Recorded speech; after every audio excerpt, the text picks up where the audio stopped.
नमस्कार साथियों, कैसे हैं आप सभी। उम्मीद करता हूं कि आप स्वस्थ होंगे, सुखी होंगे और प्रसन्न होंगे।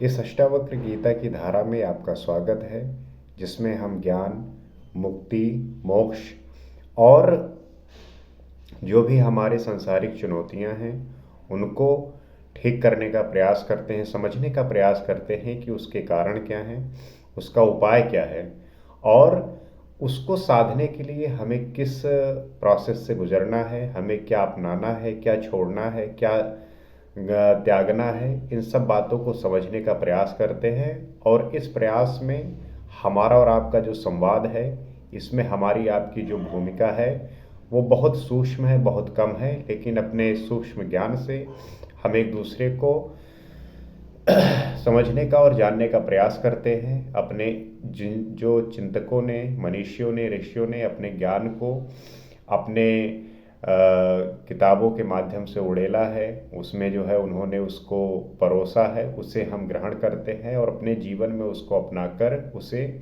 सुव्यवस्थित और सही तरीके से बनाने का प्रयास करते हैं।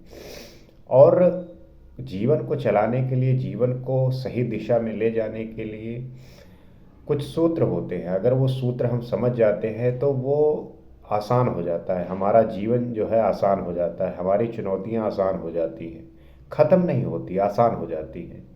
जैसे कि आप गणित का जब सवाल करने जाते हैं, मैथ्स जब करने जाते हैं, तो उसमें अगर आपको उस क्वेश्चन को जो बनाना है, अगर उसका हमें फॉर्मूला पता चल जाता है तो हम वो क्वेश्चन को बड़े आसानी से और इजी वे में कर पाते हैं। तो वैसे ही जीवन के भी कुछ सूत्र होते हैं, अगर उसे हम समझ पाएंगे तो उस जीवन को हमें सही तरीके से मैनेज कर सकते हैं और सही तरीके से चला सकते हैं।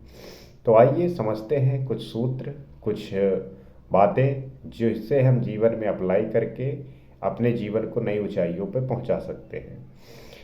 येन विश्वम इदम दृष्टम सा नास्तीत करोति वै निर्वासना किम कुरते पश्यन्नपि न पश्यति।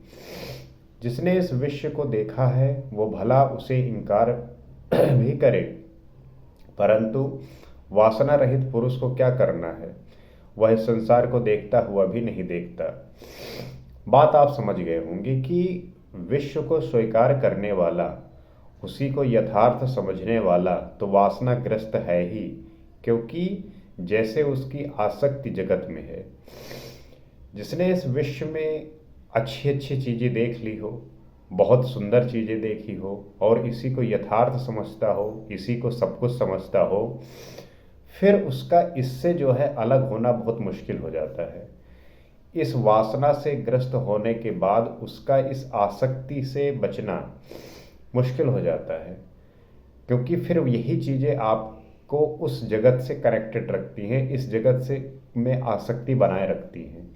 इसलिए आप जो है इस जगत से छूट नहीं पाते, आपको इससे छूटने में मुश्किलात होती हैं।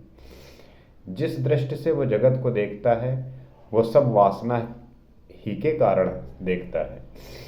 इस जगत को जिस दृष्टि से वो संसारी व्यक्ति देख रहा है, उसका एकमात्र यही कारण होता है कि उसकी उसमें वासना जो है सम्मिलित होती है। अब वो जो वासना है वही उसके दुख का कारण बनती है, वही उसके सुख का कारण बनती है। कैसे? उसने इस संसार में किसी ऐसे वस्तु को देखी जो बहुत प्रिय है, अब वो जो है उसको प्राप्त करने का प्रयास करता है। जब वो चीज़ मिल जाती है तो उसे प्रसन्नता होती है, सुख मिलता है, और जब वो नहीं मिलती तो उसी बात का उसे दुख रहता है। तो इसका मतलब यह है कि उस व्यक्ति की प्रसन्नता और विषाद, दुख उस विषय वस्तु के प्रति है। तो इसको जो बात ये समझ जाए कि मेरा जो सुख और दुख है वो किसी ऐसे मटेरियलिस्टिक थिंग्स पे है जो होने के साथ भी नष्ट हो सकता है, तो उपाय क्या है?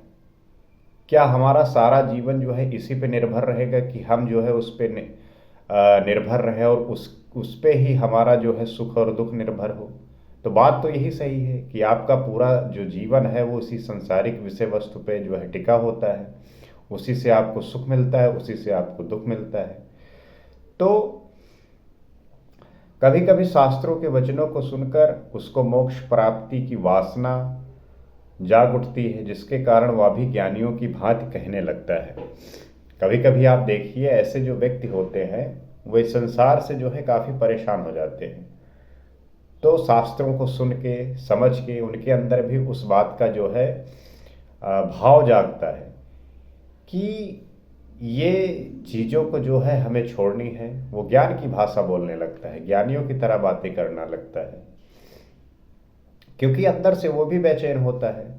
जो उसको सांसारिक सुख प्राप्त होता है वो बड़ा ही क्षणिक होता है, बहुत थोड़े समय के लिए होता है, उसके बाद वो फिर किसी दूसरे विषय वस्तु के प्रति सोचने लगता है। तो उसकी जो ये इच्छाएं हैं, वासनाएं ही खत्म नहीं होती, और यही जो है उसको हमेशा परेशान रखती है, दुखी रखती हैं। तो एक समय के बाद वो भी जब शास्त्रों को पढ़ने लगता है, सुनने लगता है और संतों की बातों को सुनता है, तो वो भी ज्ञानियों की बातें करने लगता है। परंतु संसार माया है, भ्रम है, मिथ्या है, संसार है ही नहीं, ये रज्जु में सर्प के भ्रम के सदृश है। परंतु उसने ऐसा नहीं जाना जैसा ज्ञानी ने अनुभव किया। वो भी ये बात समझता है कि संसार झूठा है और भ्रम है, मिथ्या है। परंतु उस अज्ञानी में और ज्ञानी में फर्क यही है कि ज्ञानी ने अनुभव किया है और अज्ञानी जो है मात्र सुन के इस बात को अभी समझ पाया है। इस कारण यदि वो संसार को नकारता है तो वो झूठ है, पाखंड है, वासनाओं के कारण ही है, क्योंकि मोक्ष की प्राप्ति हेतु वह इसे इनकार कर रहा है, संसार से भाग रहा है। आप देखेंगे जब व्यक्ति परेशान हो जाते हैं इस संसार से तो वो मोक्ष प्राप्त करना चाहते हैं, इससे भागना चाहते हैं, तो वो भी तो एक वासना हो गई, वो भी एक इच्छा हो गई। तो वो बचा कहाँ? वो तो इसी संसार में रह के ही वही इच्छा को मांग रहा है, अपनी इच्छा की पूर्ति करना चाहता है। तो वासनाओं के कारण ही, क्योंकि मोक्ष की प्राप्ति हेतु वह इसे इनकार कर रहा है, संसार से भाग रहा है। अब हिमालय पर जा रहा है। अष्टावक्र कहते हैं कि ज्ञानी इससे भिन्न अवस्था वाला होता है, क्योंकि वो वासना रहित हो चुका है। वह इस संसार को देखते हुए भी नहीं देखता, क्योंकि वो इसे निर्मूल्य ज्ञात होने लगा है। वह प्रतिदिन आत्मा को ही सभी स्थानों पर देखता है, संसार को नहीं। जो ज्ञानी है, जो आत्मज्ञानी है, वो तो हर समय वही स्थिति में है, उसी अवस्था में जी रहा है। तो वो जो है इसको निर्मूल्य समझता है, इसकी ये जो है किसी काम का उसके लिए होता नहीं है संसार। तो वो प्रतिदिन आत्मा को ही सभी स्थानों में देखता है, ना कि संसार। संसार तो एक अज्ञानी व्यक्ति के लिए है, जो उसको जो है इस स्थिति में बनाए रखती है कि ये जो संसार है यही यथार्थ है, यही पूर्ण है, यही सत्य है, और इसके लिए ही मुझे जो है सब कुछ करना है। लेकिन एक दिन आपको इस बात का बोध होता है कि नहीं, ये तो गलत है, ये तो झूठा है, ये तो मिथ्या है। और जब ये बात आपको बोध होती है तब आप मोक्ष की प्राप्ति के लिए भागते हैं। तो इस बात का अनुभव होना कि किस तरीके से इससे हटकर, किस तरीके से इन सब बातों का त्याग करके मुझे जो है उस आत्मा को जानना है, उस आत्मा को पूरे विश्व में, पूरे ब्रह्मांड को एक समझते हुए सारी भिन्नताओं को खत्म करके मोक्ष प्राप्त करना है। तो ये न दृष्टम परा ब्रह्मा सो अहम ब्रह्मोति चिंतयेत किम चिंतयेत निश्चिंतो द्वितीयम यो न पश्यति। जिसने श्रेष्ठ ब्रह्मा का दर्शन कर लिया है वह मैं ब्रह्मा हूँ इस प्रकार विचार करता है, उसके निमित्त क्योंकि फिर कोई अन्य नहीं होता, इसलिए वो क्या चिंतन करता है, क्या दूसरा नहीं तो चिंतन क्या और फिर किसका। तात्पर्य क्या है कि चिंतन दो के बिना नहीं होता, एक चिंतन करने वाला और दूसरा जिसका चिंतन किया जाता है। अब हम अक्सर इस बात का जिक्र करते हैं कि जो चिंतक होते हैं जो चिंतन करना होता है, उसमें होता क्या है कि दो जो है उसमें ज़रूरत होती है दो लोगों की। एक तो वो जो चिंतन करता है और एक वो जिसके लिए चिंतन किया जाता है। अर्थात उसमें जीवन तथा दोनों भिन्न भिन्न होने पर ही चिंतन संभव है। चिंतन तभी संभव है जब भिन्नता होती है, जब अलग अलग होते हैं। क्योंकि अज्ञानी मनुष्य ही अपने को उस परमात्मा से भिन्न जीव मात्र समझता है। चिंतन करने की आवश्यकता कब पड़ती है? क्योंकि जो ये अज्ञानी मनुष्य है वो परमात्मा से भिन्न समझता है, इसलिए वो ब्रह्मा अपने को परमात्मा से भिन्न जीव मात्र समझता है, इसलिए वो उस ब्रह्मा का चिंतन करता है। क्योंकि उसने ब्रह्मा को देखा है तो देखने वाला उस परमात्मा से भिन्न है, तभी वो देखता है। अब आप इस बात को समझिए कि अगर कोई ये कहता है कि मैंने ईश्वर को देखा है, ब्रह्मा को देखा है, तो इसका तात्पर्य यही है कि वो उससे अपने आप को भिन्न माना, तभी तो उसने उसको देखा। अगर एक हो गया तो यहाँ पर तो दृष्टा ही खत्म हो गया, देखने वाला ही खत्म हो गया। यह अवस्था पूर्ण ज्ञान से पूर्व की है, जिसमें चित्त को उस परमात्मा की अनुभूति मात्र होती है। यही कह रहे हैं कि ये पूर्ण ज्ञान के पहले की ज्ञान है, जिसमें जो है वो अपने आप को परमात्मा की अनुभूति मात्र होती है। इसमें द्वैत की भावना बनी होती है। जब तक द्वैत की भावना बनी हुई है, इसका मतलब यही है कि आपको उसका अभी बोध नहीं हुआ। और इस अवस्था में वो मैं ब्रह्मा हूं का चिंतन भी करता है, परंतु उसमें मैं और ब्रह्मा दोनों की उपस्थिति होती है। पूर्ण ज्ञान की अवस्था में यह मैं जो अहंकार मात्र है समाप्त हो जाता है, तब सिर्फ ब्रह्मा ही शेष रह जाता है। जब मैं और ब्रह्मा दोनों की उपस्थिति एक हो जाती है, एक रूप में आ जाती है, तब जो है वो पूर्ण ज्ञान की अवस्था में आता है। तब जो है वहां सिर्फ ब्रह्म ही शेष रह जाता है, ब्रह्मा ही शेष रह जाता है। अष्टावक्र यही कह रहे हैं कि पूर्ण ज्ञान की अवस्था में जीव तथा परमात्मा का अंतर ही समाप्त हो जाता है। जब पूर्ण ज्ञान होता है, जब संपूर्ण ज्ञान होता है, तो ब्रह्मा और मैं का जो अंतर है, जो भिन्नता है, वो समाप्त हो जाता है और दोनों एक हो जाते हैं। अहंकारवश ही मैं का ब्रह्मा से भिन्न अस्तित्व ज्ञात हो रहा था, वो समाप्त हो जाता है। जैसे ही वो समाप्त हुआ, जैसे ही वो खत्म हुआ, वैसे ही आपको पूर्ण ज्ञान प्राप्त होता है। तो सभी जगह एक ही ब्रह्मा का अभाव होता है, फिर कौन किसका चिंतन करे। जब वो पूर्ण की अवस्था में पहुंचते हैं, तब वहां पे चिंतन करने की आवश्यकता नहीं होती, क्योंकि आप जो है ब्रह्मा हो गए। अब आपको किसी का चिंतन करना नहीं हो, वो आप एक हो गए। ज्ञान की यही चरम अवस्था अद्वैत कही जाती है। जो ज्ञान की इसी चरम अवस्था है, इसी को हम कहते हैं अद्वैत, जहाँ पे भिन्नता है ही नहीं, जहाँ पे अलगाव है ही नहीं, जिसकी अनुभूति कुछ ही उच्च श्रेणी के ज्ञानियों को ही हुई है। जिन्होंने अहंकार बचा लिया, उन्हें मैं से भिन्न ब्रह्मा का अनुभव हुआ। ये बात बहुत कम लोगों को अनुभव हुई है। हमारे देश में या विश्व में कहीं पे भी ये जो बात का अनुभव हुआ है, बहुत कम लोगों को हुआ है, बहुत रेयर लोगों का हुआ है। तो ये जो बात है कठिन, ये जो रास्ता है कठिन, परंतु अगर आप इसको साधते हैं तो आप उस असीम आनंद को प्राप्त करेंगे, जिसके प्रयास के लिए हमारा मन सदैव भटकता है।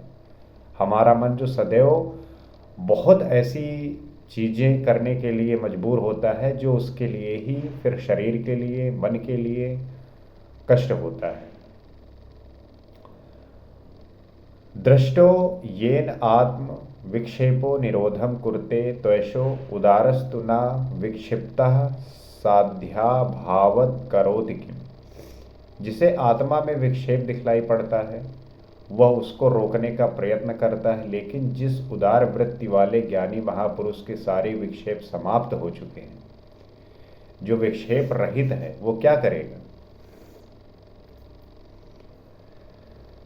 पहले पुरुष का साध्य है विक्षेप हटाना, परंतु वो विक्षेप ही नहीं तो साध्य क्या, और जब साध्य ही नहीं तो कर्तव्य क्या। यहाँ तात्पर्य कहने का क्या है कि हर एक जीव के अंदर जो चेतना है वो उसकी आत्मा है। हर एक जीव जो आप देखते हैं, चींटी से हाथी लेकर, उसके अंदर जो चेतना है वही जो है आत्मा है। जब तक व्यक्ति जीवित है, चेतना जो है उसके अंदर बरकरार है, तो इस चेतना शक्ति के कारण ही चित्त, शरीर, इंद्रियां आदि सक्रिय होती हैं। इस चेतना शक्ति के कारण ही आपका जो मन है, आपका जो शरीर है, आपकी जो इंद्रियां हैं, ये सक्रिय होती हैं, ये काम करती हैं। अभी यही चेतना शक्ति खत्म हो जाए तो आप जो है मुर्दा हो जाएंगे, आप जो है मिट्टी हो जाएंगे। तो अपने अपने गुणधर्म के अनुरूप कार्य करती हैं। यही चेतना शक्ति आत्मा है, यही ब्रह्मा है, यही ईश्वर है, भगवान है, परमात्मा है। परंतु यह आत्मा अत्यंत सूक्ष्म है तथा शक्ति स्वरूप है। तो यही जो चेतना है, इसी को आप चाहे आत्मा कह लीजिए, चाहे ब्रह्मा कह लीजिए, चाहे ईश्वर कह लीजिए, चाहे भगवान, चाहे परमात्मा, परंतु ये आत्मा जो है अत्यंत सूक्ष्म है, शक्ति स्वरूपा है, इसलिए ये स्पष्ट रूप से दिखाई नहीं देती। अब ये दिखती नहीं तो इसलिए जो है इसको जानने का जो उत्कंठा है वो और बढ़ जाता है एक ज्ञानी के लिए। और मन में वासनाएं होती हैं जिनके द्वारा विभिन्न प्रकार की तरंगें उठती हैं। आपके मन में सदैव जो है वासना विद्यमान होती है और इसके परिणाम स्वरूप तरंगें उठती हैं। जिस प्रकार समुद्र में तरंगें उठती हैं उसी प्रकार आपके मन में उठती हैं। तो इन चित्त में उठने वाली तरंगों के कारण ही आत्मा का बोध प्रत्यक्ष रूप से नहीं होता।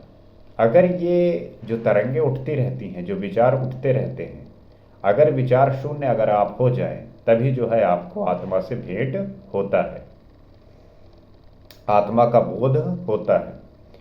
मन में अनेकों प्रकार की बुराइयां हैं जिनके कारण आत्मा का चेहरा स्पष्ट रूप से नहीं दिखता। मन में आपके इतने ऐसे विकार हैं, इस प्रकार ये सोचता है आपका मन कि अगर आप साक्षी रूप में बैठ के एनालिसिस करें तब आप पाएंगे कि ये कितना ज़्यादा दुष्टता करता है। आप हैरान हो जाएंगे कि ये हमारा ही शत्रु बना बैठा है।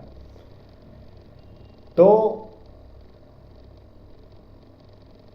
योग का सिद्धांत है कि अगर इन चित्त की वृत्तियों पर नियंत्रण कर लिया जाए तो आत्म अनुभूति हो सकती है।